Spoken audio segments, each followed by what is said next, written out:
Bismillahirrahmanirrahim. Assalamualaikum warahmatullahi wabarakatuh.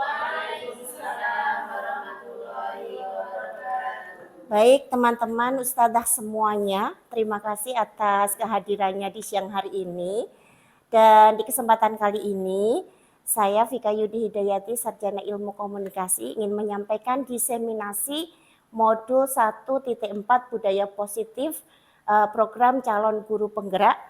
Dan kali ini saya akan mensosialisasikan tentang bagaimana budaya positif yang seharusnya terbangun di sekolah kita. Yang pertama,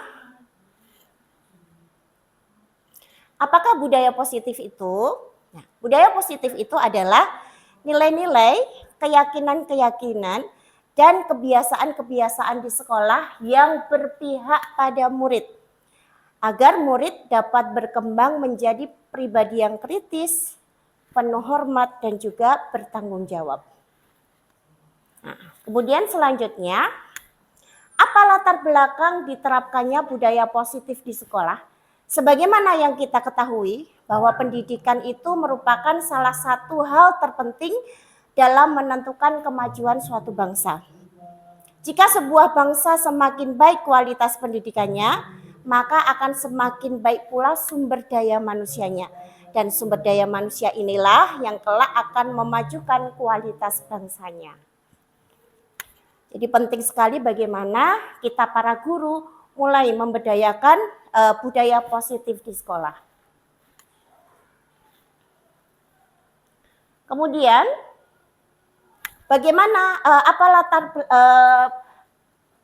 seharusnya kita sebagai seorang guru mewujudkan budaya positif di sekolah? Budaya positif di sekolah dapat diwujudkan dengan menerapkan satu, disiplin positif. Nanti apa disiplin positif akan dijelaskan. Kemudian bagaimana kita berperan mewujudkan keyakinan kelas atau sekolah. Kemudian memahami motivasi perilaku manusia, memahami posisi kontrol kita sebagai seorang guru, serta bagaimana kita menerapkan segitiga restitusi dalam penyelesaian masalah. Satu-satu akan disampaikan. Yang pertama tentang disiplin positif.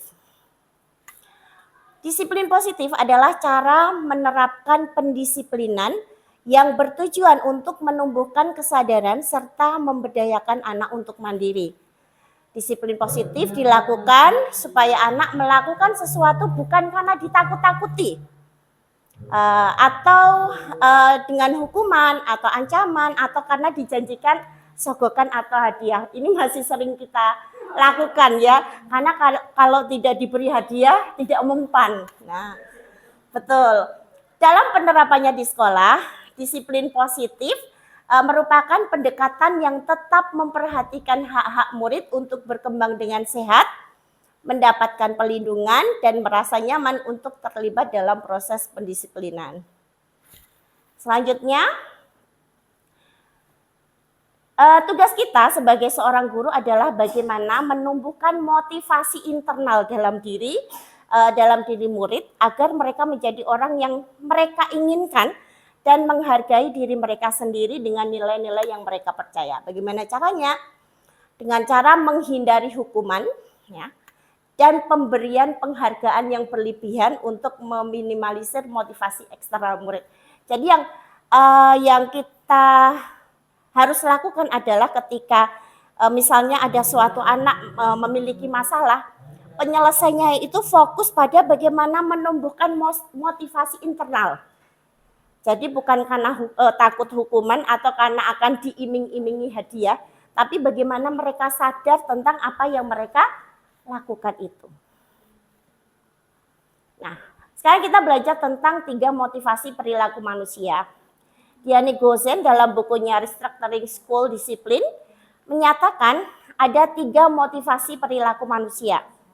Ya, yang pertama, untuk menghindari ketidaknyamanan atau hukuman. Nah, ini yang pertama. Jadi kadang orang itu melakukan sesuatu itu karena untuk menghindari hukuman atau untuk menghindari ketidaknyamanan. Ini adalah tingkat terendah dari motivasi perilaku manusia.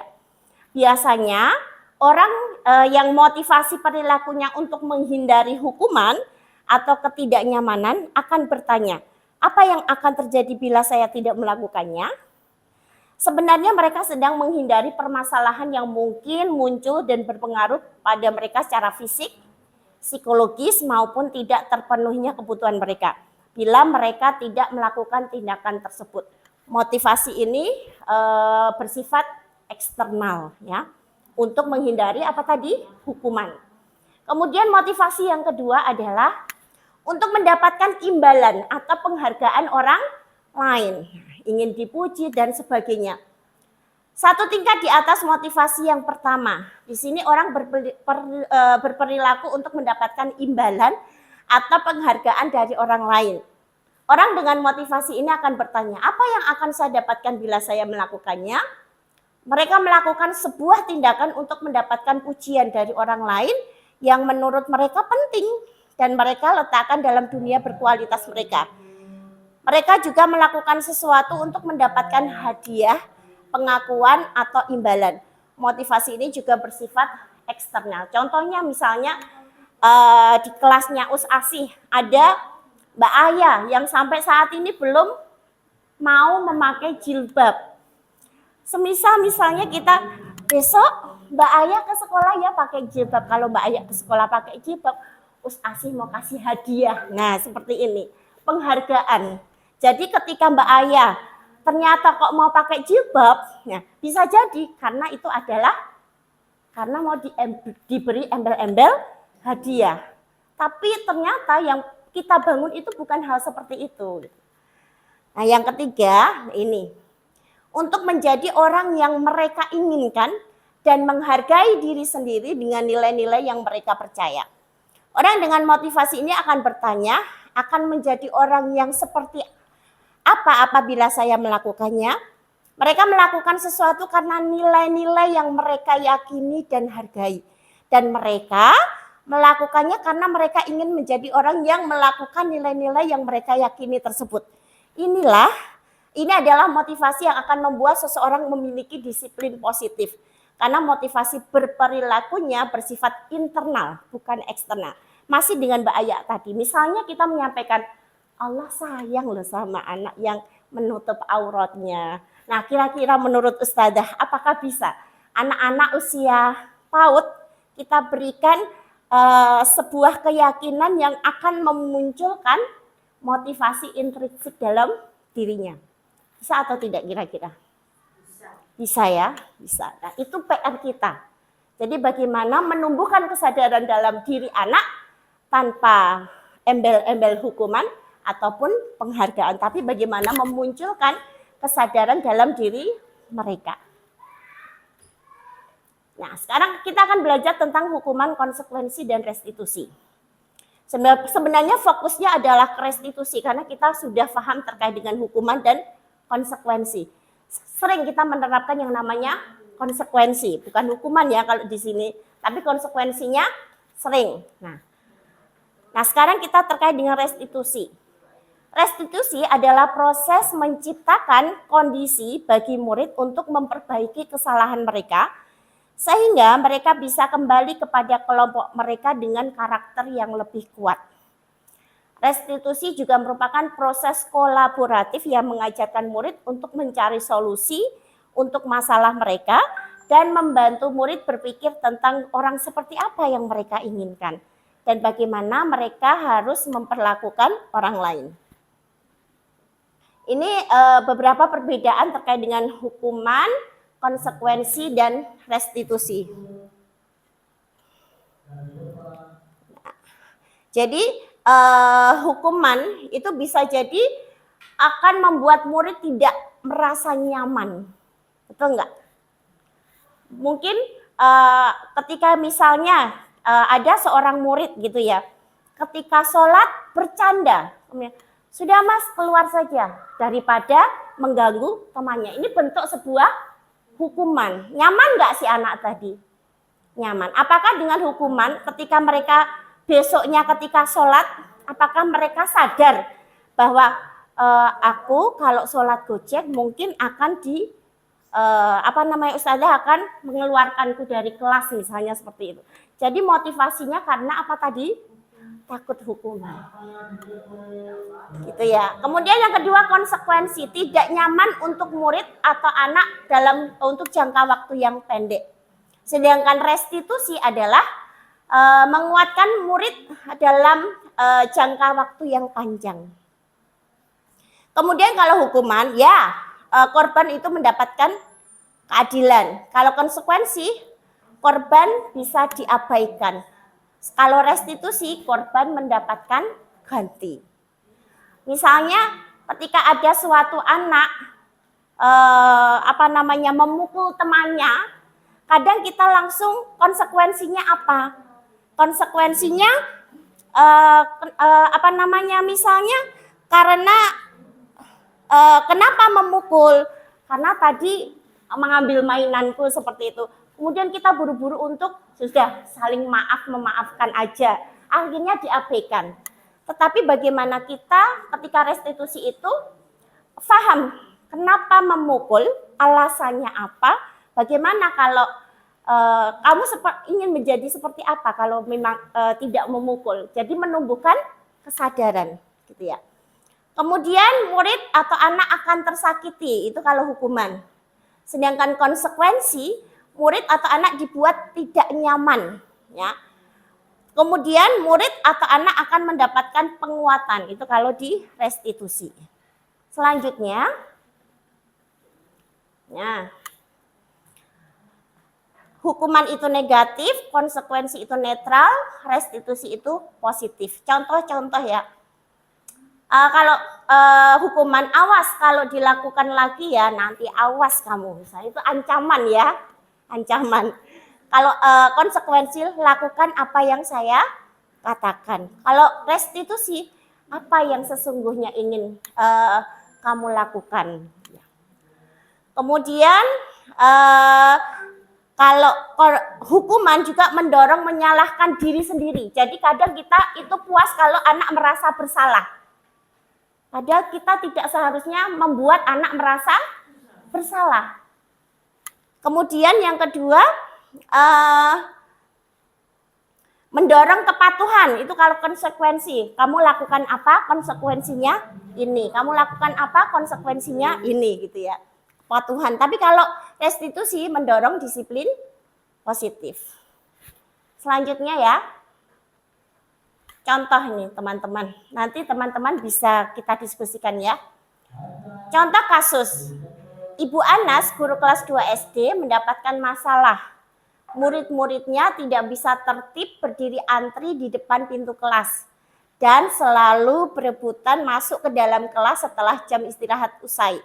Ini tentunya sangat mengganggu proses pembelajaran di mana kelas tidak dapat mulai tepat waktu, karena Ibu Anas sibuk menenangkan murid-muridnya untuk waktu yang cukup lama. Akhirnya Bu Anas berpikir cepat dan mengandalkan stiker bintang. Setiap murid-muridnya akan masuk kelas usai jam istirahat. Bu Anas akan mengiming-imingi murid-muridnya dengan stiker bintang. Siapa yang dapat berdiri lurus dan berbaris rapi antri di depan pintu dapat bintang dari Bu Anas.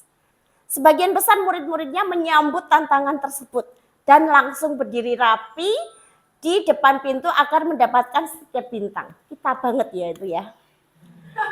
Hal ini terus dilakukan Bu Anas selama beberapa minggu.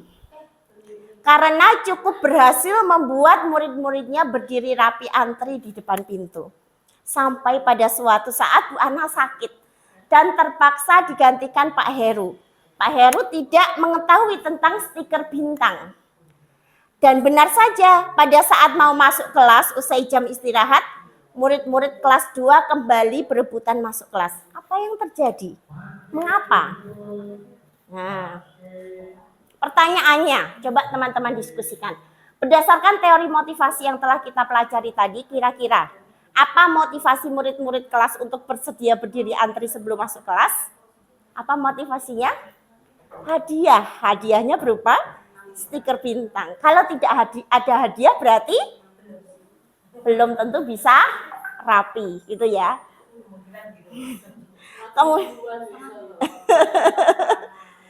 Kemudian yang kedua, adakah cara lain agar murid-murid kelas 2 bersedia antri di depan kelas tanpa diberi penghargaan stiker bintang?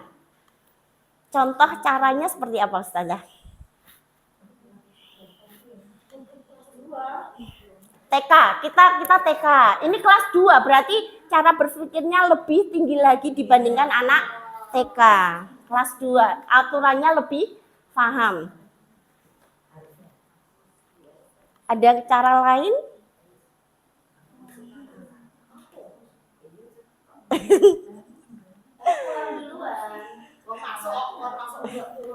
Ini habis jam istirahat gitu ya.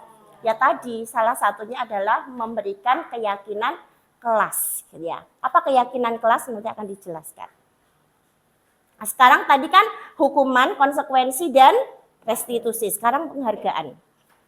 Al-Fiqhon ya mengemukakan baik penghargaan maupun hukuman adalah cara-cara mengontrol perilaku seseorang yang menghancurkan potensi untuk pembelajaran yang sesungguhnya.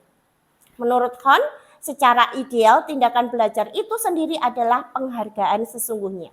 Jadi ternyata kita tidak boleh terlalu sering memberikan penghargaan, apalagi ancaman. Begitulah, ini PR kita bersama. Lanjut ya. Selanjutnya penghargaan. Jadi beberapa teori terkait penghargaan. Satu, penghargaan itu pengaruh jangka pendek dan jangka panjang. Penghargaan efektif. Nah, penghargaan efektif jika kita menginginkan seseorang melakukan sesuatu yang kita inginkan dalam jangka waktu pendek. Jika kita menggunakan penghargaan lagi dan lagi, maka orang tersebut akan bergantung pada penghargaan yang diberikan serta kehilangan motivasi dari dalam. Jika kita mendapatkan penghargaan untuk melakukan sesuatu yang baik, maka selain kita senantiasa berharap mendapatkan penghargaan tersebut lagi, kita pun menjadi tidak menyadari tindakan yang kita lakukan. Itu penghargaan jangka pendek dan jangka panjang. Selanjutnya, penghargaan itu tidak efektif. Belum Us. Masih yang tadi. Jadi, suatu penghargaan adalah suatu benda atau peristiwa yang diinginkan yang dibuat dengan persyaratan. Hanya jika Anda melakukan hal ini, maka Anda akan mendapatkan penghargaan yang diinginkan. Jika saya mengharapkan suatu penghargaan dan tidak mendapatkannya, maka saya akan kecewa dan berkecil hati. Serta kemungkinan lain kali saya tidak akan berusaha keras. Saya akan berusaha keras kalau ada penghargaannya. Jika kita memberikan seseorang suatu penghargaan untuk melakukan sesuatu, maka kita harus terus-menerus memberikan penghargaan itu jika kita ingin orang tersebut meneruskan perilaku yang kita inginkan. Akhirnya tergantung pada penghargaan. Orang yang berusaha berhenti merokok atau orang yang berusaha diet, menguruskan badan bila diberikan penghargaan hampir pasti tidak berhasil. Kecuali tumbuh motivasi di dalam dirinya. Selanjutnya,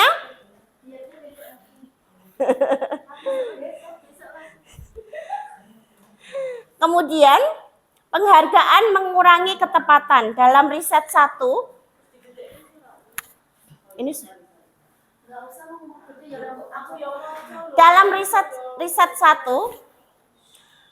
dalam sebuah percobaan sekelompok anak laki-laki berusia sekitar 9 tahun diminta untuk melihat gambar-gambar wajah yang ditampilkan di layar dan mereka harus memberitahukan jika wajah-wajah tersebut sama atau berbeda. Gambar-gambar tersebut hampir sama. Beberapa dari mereka diberikan penghargaan dalam bentuk uang. Pada saat mereka memberikan jawaban benar, sementara sebagian yang lain tidak. Hasilnya, anak laki-laki yang dibayar membuat lebih banyak kesalahan. Ya, membuat lebih banyak kesalahan. Kemudian yang kedua, riset yang kedua, anak-anak diminta mengingat kata-kata tertentu. Kemudian mereka diminta mengambil kartu yang berisi kata-kata yang diingat tersebut setiap kali muncul. Beberapa anak diberikan permen setiap kali mereka memberikan jawaban yang benar dan sebagian yang lain hanya diberitahu saja bila jawaban mereka benar. Hasilnya, Anak-anak yang mendapatkan permen, jawabannya banyak yang tidak tepat. Karena tadi motivasinya hanya untuk mendapatkan permen dibandingkan anak-anak yang hanya diberitahu jawabannya benar. Kemudian juga selanjutnya, penghargaan mematikan kreativitas. Murid-murid diminta berpikir mengenai hadiah atau penghargaan yang bisa mereka dapatkan bila berhasil menulis sebuah puisi. Kreativitas kelompok murid-murid ini menjadi berkurang dibandingkan dengan anak yang tidak diberitahukan tentang hadiah yang bisa mereka terima.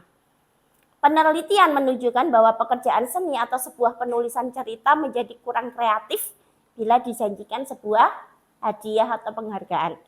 Dalam tugas-tugas memecahkan masalah, para murid memakan waktu lebih lama dan memberikan jalan keluar kurang kreatif saat mereka dijanjikan suatu penghargaan. Terakhir, penghargaan menurunkan kualitas. Pengamatan dilakukan pada sekelompok mahasiswa yang sedang kerja praktik di sebuah surat kabar universitas. Saat itu mereka sedang belajar menuliskan sebuah artikel tentang sebuah judul berita utama. Seiring waktu, mahasiswa tersebut semakin mampu bekerja dengan cepat. Kemudian ada beberapa mahasiswa yang dibayar untuk setiap judul berita utama yang mereka mampu hasilkan.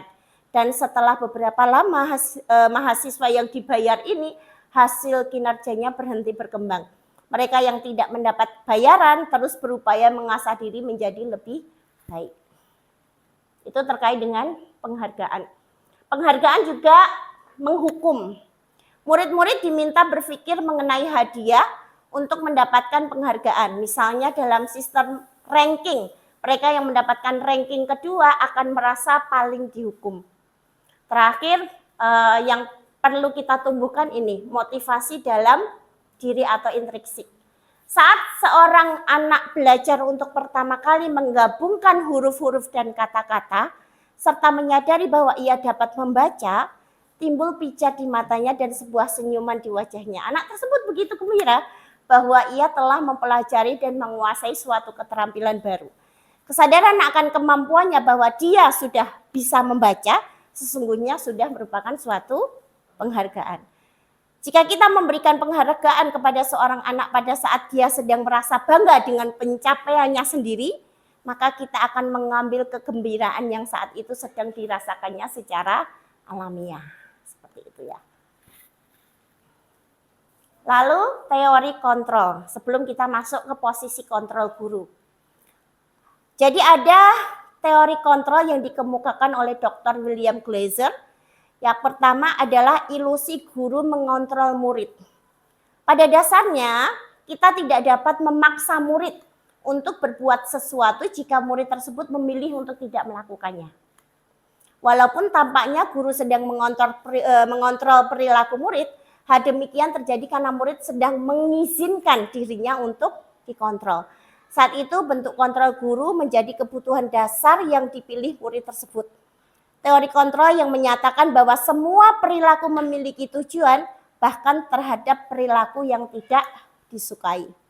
Kemudian teori kontrol yang kedua, ilusi bahwa semua penguatan positif efektif dan bermanfaat. Penguatan positif atau bujukan adalah bentuk-bentuk kontrol. Segala usaha untuk mempengaruhi murid agar mengulangi suatu perilaku tertentu adalah suatu usaha untuk mengontrol murid tersebut.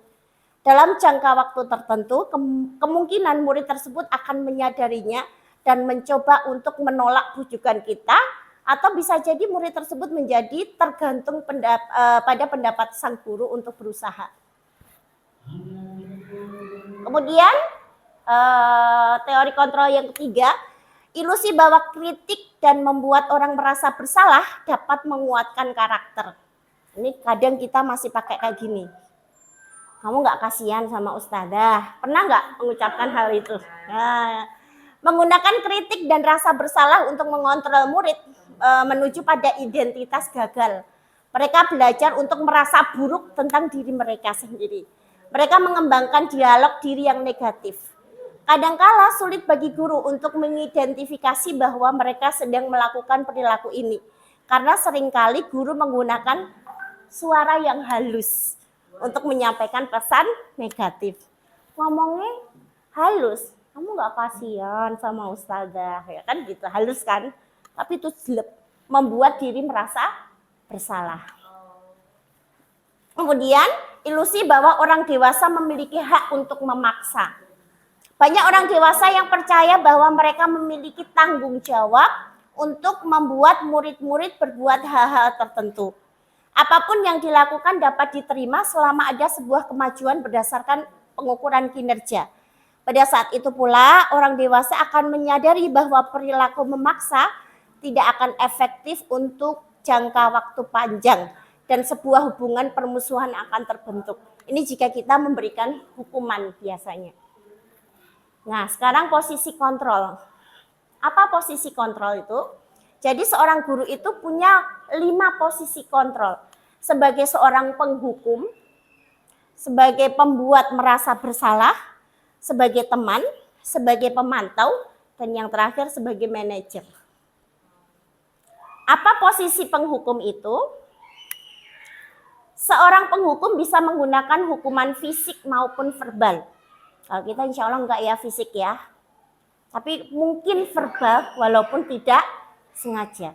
Orang-orang yang menjalankan posisi penghukum senantiasa mengatakan bahwa sekolah memerlukan sistem atau alat yang dapat lebih menekan murid-murid lebih dalam lagi. Guru-guru yang menerapkan posisi penghukum akan berkata, patuhi aturan saya atau awas, kamu selalu aja salah, misalnya seperti itu. Kemudian selalu pasti yang terakhir selesai. Misalnya ada, mesti si fulan terakhir selesai, pernah menyeletuk seperti itu. Misalnya, guru seperti ini senantiasa percaya hanya ada satu cara agar pembelajaran berhasil, yaitu dengan cara menghukum. Kemudian yang kedua, pembuat merasa bersalah. Nah ini tadi ya. Pada posisi ini biasanya guru akan bersuara lebih lembut. Pembuat rasa bersalah akan menggunakan keheningan yang membuat orang lain merasa tidak nyaman, bersalah, bahkan rendah diri. Kata-kata yang keluar dengan lembut akan contohnya, Ibu sangat kecewa sekali dengan kamu. Atau berapa kali Bapak harus memberitahu kamu ya? Ustazah harus ngasih tahu berapa kali? Pernah? Saya juga sering.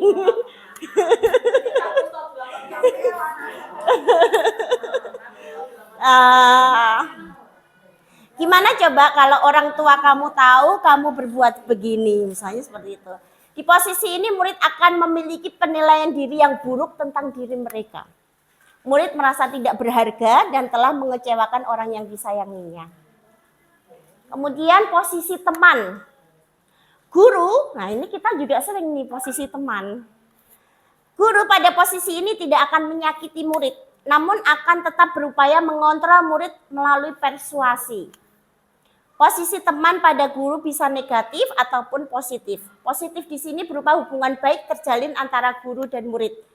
Guru di posisi teman menggunakan hubungan baik dan humor untuk mempengaruhi seseorang. Mereka akan berkata, ayo bantulah demi ustazah, please, misalnya gitu ya. Atau ayo ingat tidak bantuan Bapak selama ini, ya, misalnya seperti itu. Ya sudah, enggak apa-apa, nanti ustazah bereskan ya, gitu. Hal negatif dari posisi teman adalah bila suatu saat guru tersebut tidak membantu mereka, maka murid akan kecewa dan berkata, aku pikir ustazah temanku, gitu. Karena udah nggak mau bantu gitu ya. Murid merasa dikecewakan dan tidak mau lagi berusaha. Hal lain yang mungkin timbul adalah murid hanya akan bertindak untuk guru tertentu dan tidak untuk guru lainnya. Jadi hanya berkecenderungan pada satu guru. Murid akan tergantung pada guru tersebut. Nek, misalnya kalau nggak Ustimah nggak mau, gitu ya. Misalnya gitu. Gini ya.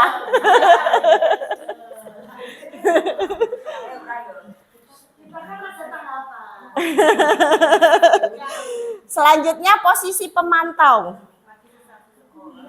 Memantau berarti mengawasi. Pada saat kita mengawasi, kita bertanggung jawab atas perilaku orang-orang yang kita awasi. Posisi pemantau berdasarkan pada peraturan-peraturan dan konsekuensi. Dengan menggunakan sanksi atau konsekuensi, kita dapat memisahkan hubungan pribadi dengan murid sebagai seseorang yang menjalankan posisi pemantau. Pertanyaannya biasanya, kamu tahu peraturannya apa? Kita sering nggak jadi pemantau. Kamu tahu nggak yang kamu lakukan? Kalau seperti ini jadinya apa? Kalau seperti ini jadinya apa? Itu pemantau. Menghubungkan apa yang dilakukan dengan konsekuensi. Seorang pemantau sangat mengandalkan perhitungan catatan data yang dapat digunakan sebagai bukti atas perilaku seseorang. Selanjutnya yang terakhir, nah ini yang seharusnya kita di posisi ini, harusnya ya. Ini posisi manajer. Posisi di mana guru berbuat sesuatu bersama dengan murid, mempersilahkan murid mempertanggungjawabkan perilakunya, mendukung murid agar dapat menemukan solusi atas permasalahannya sendiri. Di posisi manajer, murid diajak untuk menganalisis kebutuhan dirinya maupun kebutuhan orang lain. Di sini, penekanan bukan pada kemampuan membuat konsekuensi, namun dapat berkolaborasi dengan murid bagaimana memperbaiki kesalahan yang ada. Posisi manajer mengacu pada restitusi yang dapat menjadikan murid sebagai manajer bagi dirinya sendiri, sehingga tercipta identitas positif bagi diri murid. Nah, biasanya kata-kata yang sering muncul ketika di posisi manajer adalah apa yang kita yakini. Apakah kamu meyakininya? Jika kamu meyakininya, apakah kamu bersedia memperbaikinya? Jadi tugas seorang manajer bukan untuk mengatur perilaku seseorang, kita membimbing murid untuk dapat mengatur dirinya. Seorang manajer bukannya memisahkan murid dari kelompoknya, tapi bagaimana mengembalikan murid tersebut ke kelompoknya dengan karakter yang lebih kuat. Kemudian terkait dengan keyakinan kelas atau sekolah, ya. Keyakinan kelas atau sekolah adalah seperangkat nilai dan prinsip yang disepakati bersama oleh guru, siswa, dan seluruh warga sekolah untuk memandu perilaku dan interaksi di dalam kelas atau sekolah.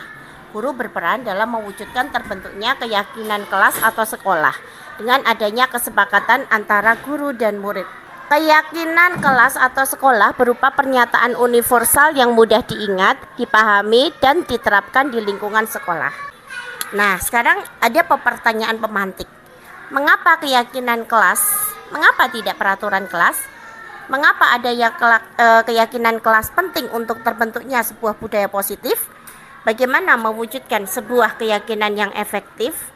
Di sini kita jawab pertanyaan yang pertama. Mengapa keyakinan kelas dan bukan peraturan kelas? Ada sebuah pertanyaan yang mungkin bisa kita jawab bersama.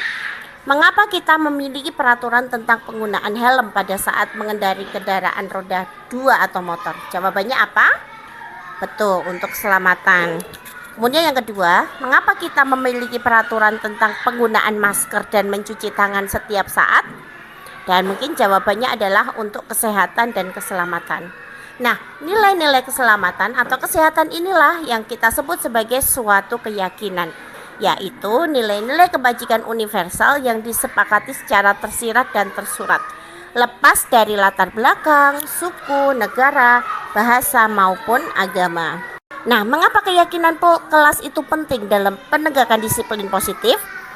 Seseorang akan lebih tergerak dan bersemangat untuk menjalankan keyakinannya daripada hanya sekedar mengikuti serangkaian peraturan tertulis tanpa makna. Murid-murid pun demikian, mereka perlu mendengarkan dan memahami arti sesungguhnya tentang peraturan yang diberikan. Apa nilai-nilai kebajikan di balik peraturan tersebut? Apa tujuan utamanya, dan menjadi tidak tertarik atau takut sehingga hanya sekedar mengikuti serangkaian peraturan yang mengatur tanpa memahami tujuan mulianya.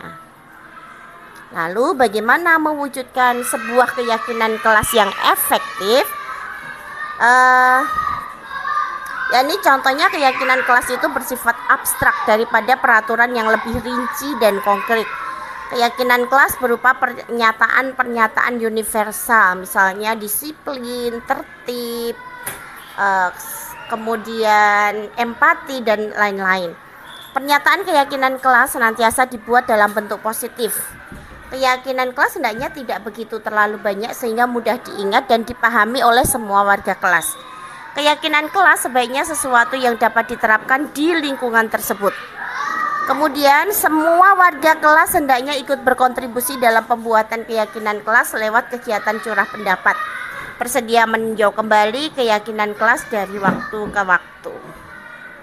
Baik, seperti itu Ustadz Ustadzah semuanya apa yang bisa saya sampaikan terkait dengan disiplin terkait dengan budaya positif yang ada di sekolah.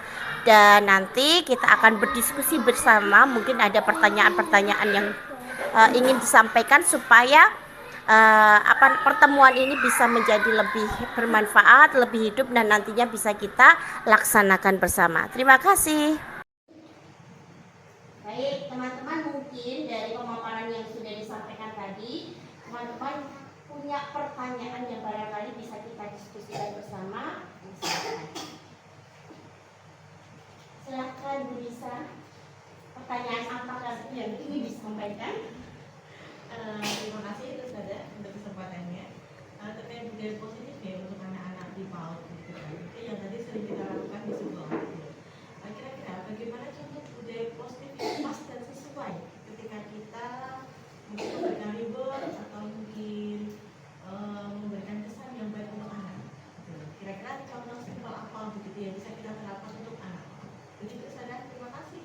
Jadi intinya budaya positif apa saja yang bisa kita terapkan di layanan usia pendidikan anak usia dini. Apakah misalnya pemberian reward itu masih relevan atau bagaimana? Ya. Kamu dulu ya usia? Ya, kamu dulu. Ada pertanyaan yang lain, Ustazah? Lulus.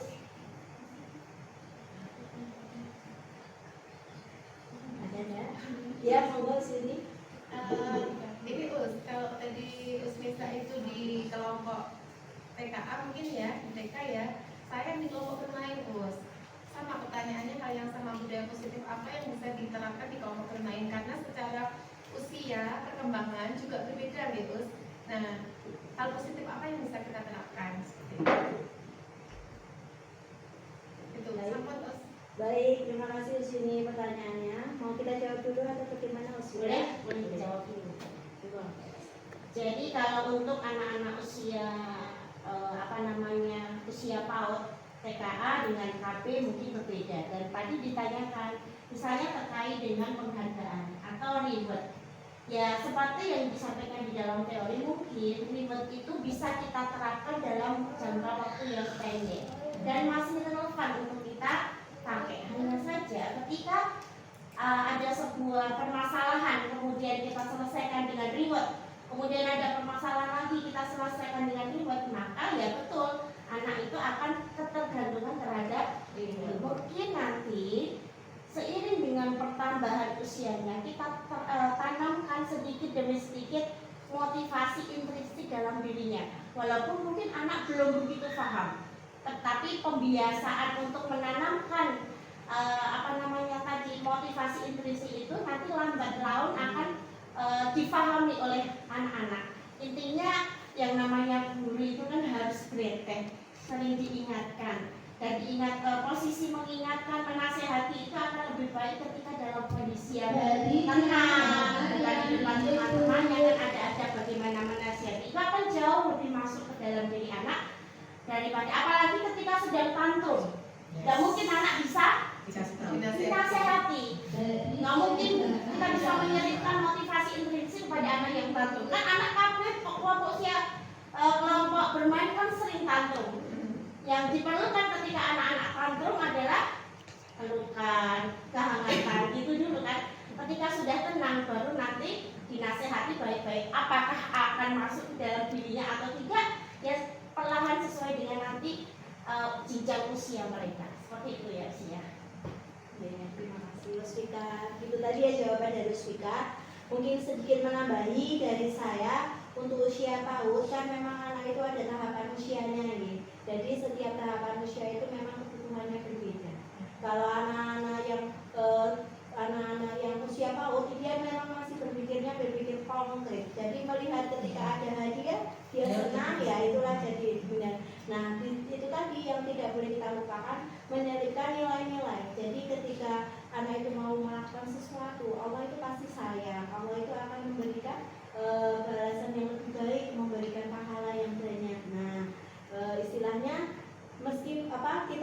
hadiah itu karena perilaku baiknya, yang dipelihara. Seperti harapannya mereka termotivasi untuk senantiasa berperilaku yang baik. Jadi seperti itu. Jadi untuk anak usia dini memang kita tetap kita tanamkan nilai-nilai positifnya, tapi memang harus terlihat benda konkretnya apa seperti itu. Jadi bukan semata-mata memberikan apa-apa benda, tapi kita berikan kita motivasi dulu usaha apa yang sudah anak itu lakukan seperti itu.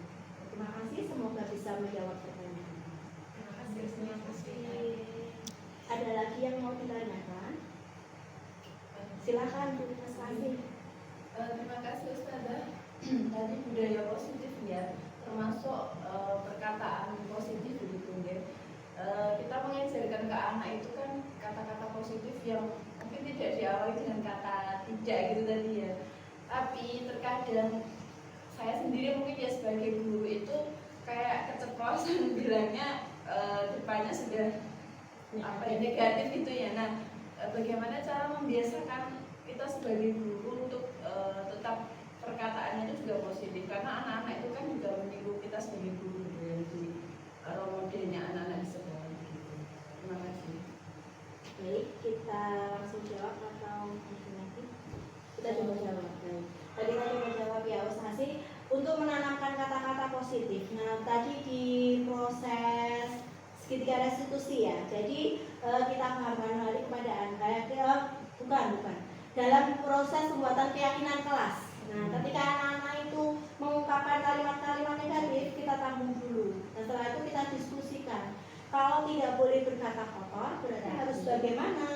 Seperti itu. Jadi kita buka mindsetnya, kita berikan peluang untuk mereka menjawab. Kalau tidak boleh menendang teman, berarti harus bagaimana? Sayang teman. Kalau tidak boleh berkata yang kotor, berarti harus berkata yang bagaimana? Yang baik. Jadi kita berikan anak-anak pilihan.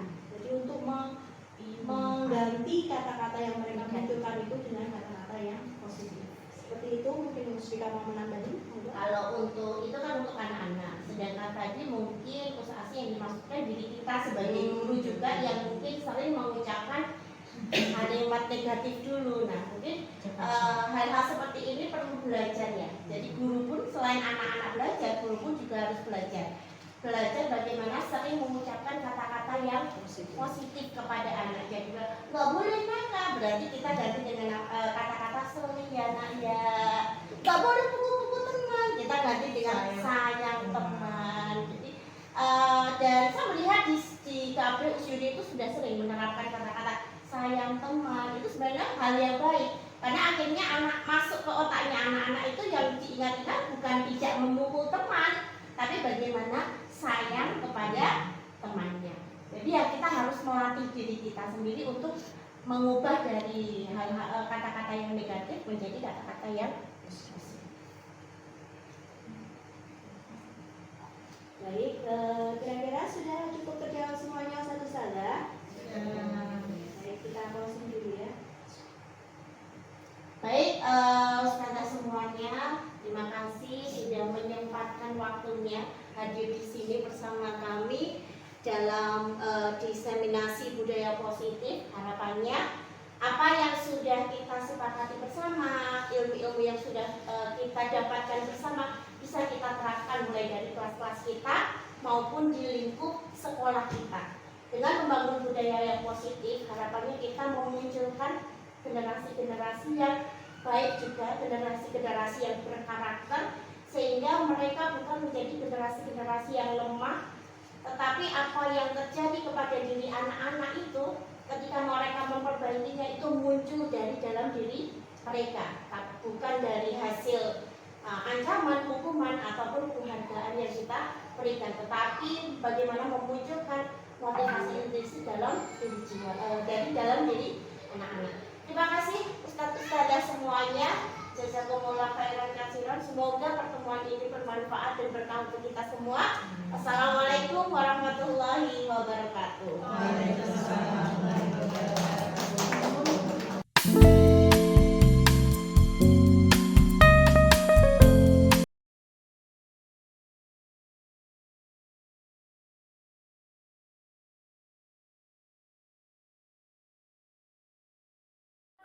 Assalamualaikum warahmatullahi wabarakatuh.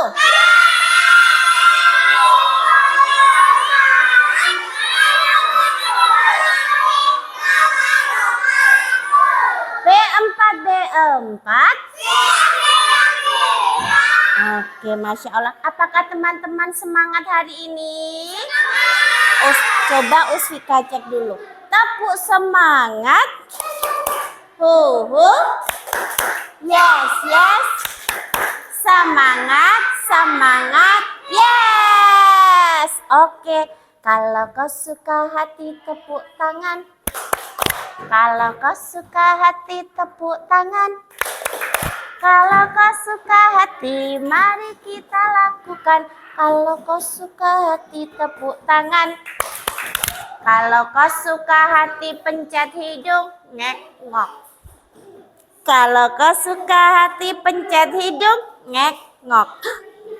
Kalau kau suka hati, mari kita lakukan. Kalau kau suka hati pencet hidung, ngek-ngok. Oke, selamat datang di Taman Plus. Taman apa teman-teman? Plus. Sebelum nanti kita belajar dan bermain, kita mau buat aturan main. Apa teman-teman?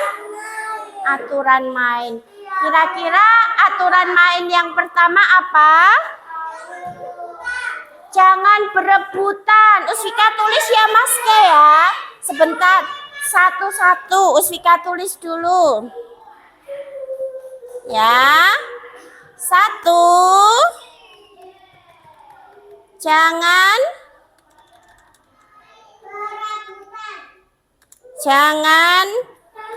berebutan. Kedua, jangan lempar-lempar mainan. Oke, sebentar. Jangan lempar mainan.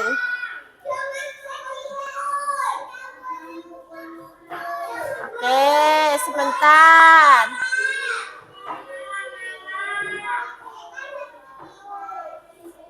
Oke, Usfika kecilkan dulu ya.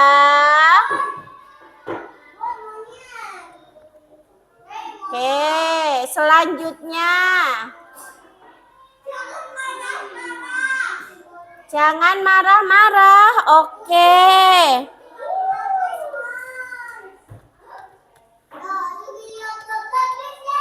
Ada lagi? Oh, jangan pukul-pukulan dan jangan tendang-tendangan. Oke.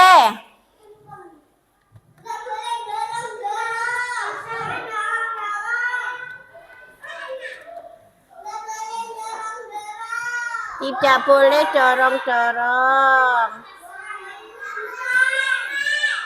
Oke.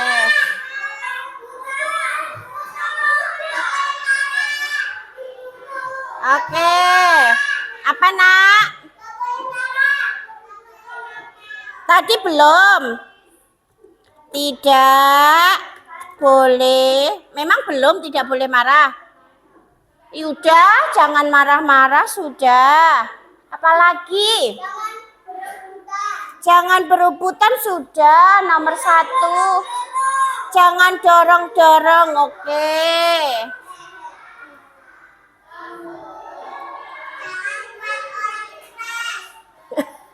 Apa Aska? Jangan dorong-dorong. Tidak boleh dorong-dorong. Ada lagi? Sudah cukup?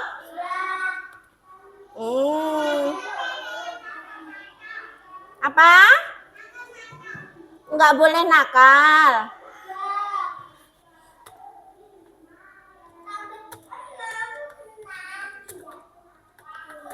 Apalagi? Boleh nggak buang sampah sembarangan? Tidak buang sampah sembarangan. Boleh ya?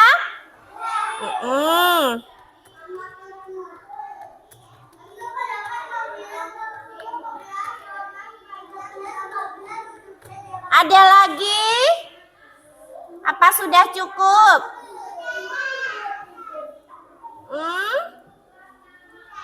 Sudah? Oke, kita baca bersama-sama. Oke teman-teman, mulai dari nomor 1. Usika kasih judul dulu, aturan. Bentar.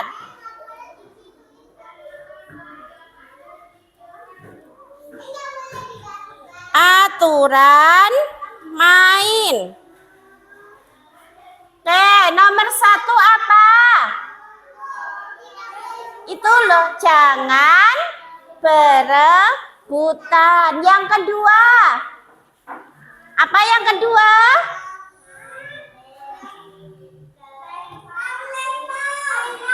Tidak lempar-lempar mainan. Yang ketiga,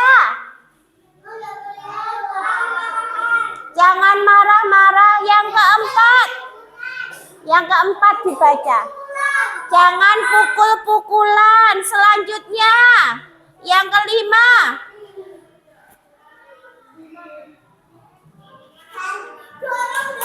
tidak boleh dorong-dorong. Yang keenam, ini loh yang keenam,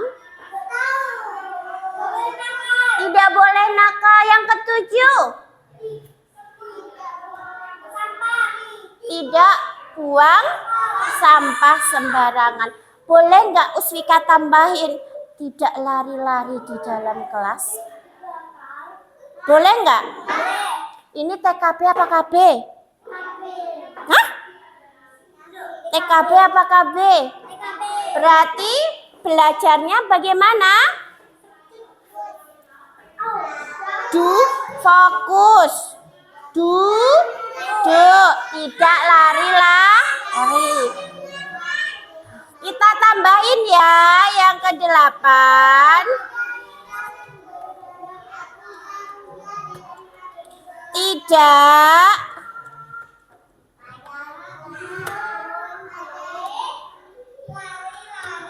Tidak lari-lari di dalam kelas. Nah, kita sudah punya berapa ini?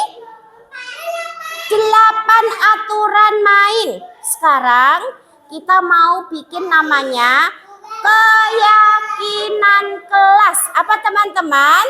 Keyakinan kelas. Apa itu keyakinan kelas? Nanti kita sepakati. Kalau ini masih tidak boleh, tidak. Kita buat menjadi kalimat yang positif. Contohnya, tidak boleh nakal. Berarti keyakinan kelas kita apa? Solih. Paham?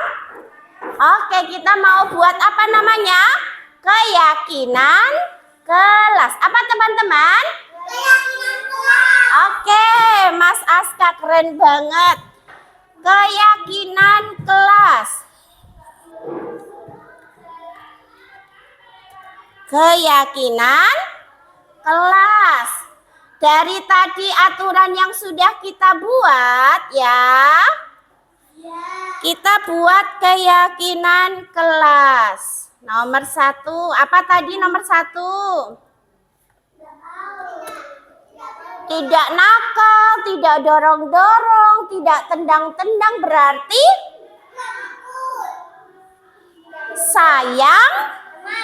sayang teman. Nomor 1 ya. Ustazah disayang nggak? Berarti sayang teman dan guru. Ya, sayang teman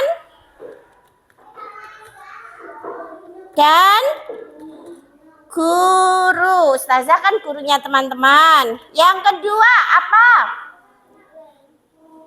Tidak boleh pukul-pukul. Tidak tendang-tendang. Berarti harus apa Mbak Afra yang kenceng? Oh,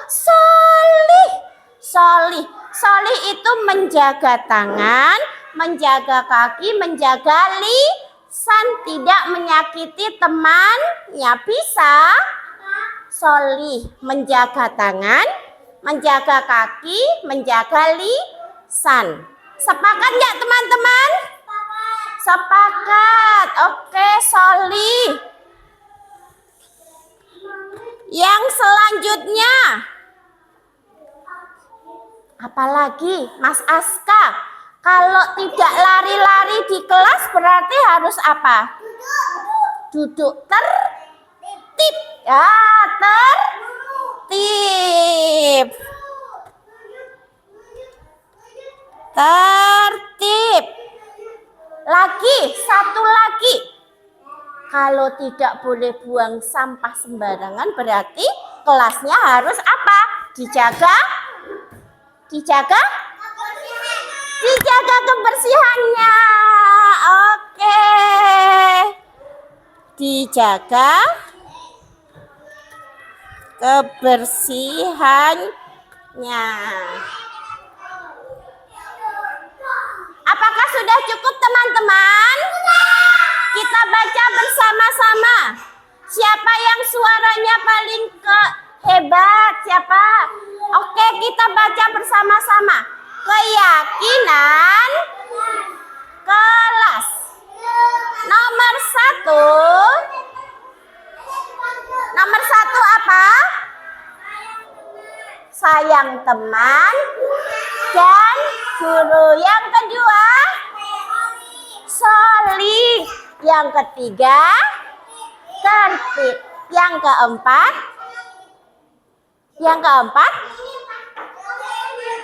dijaga kebersihannya. Masya Allah. Bisa kita sepakati teman-teman? Siapa yang nanti sayang teman dan ustadzah? Cuma Mbak Hayina. Siapa bisa sayang teman dan ustadzah? Oh, hebat. Yang selanjutnya siapa bisa solih? Siapa bisa solih? Yang sini kok hebat semua. Siapa bisa tertib? Siapa bisa menjaga kebersihan? Oke, kita sepakati, kita taati bersama ya teman-teman ya.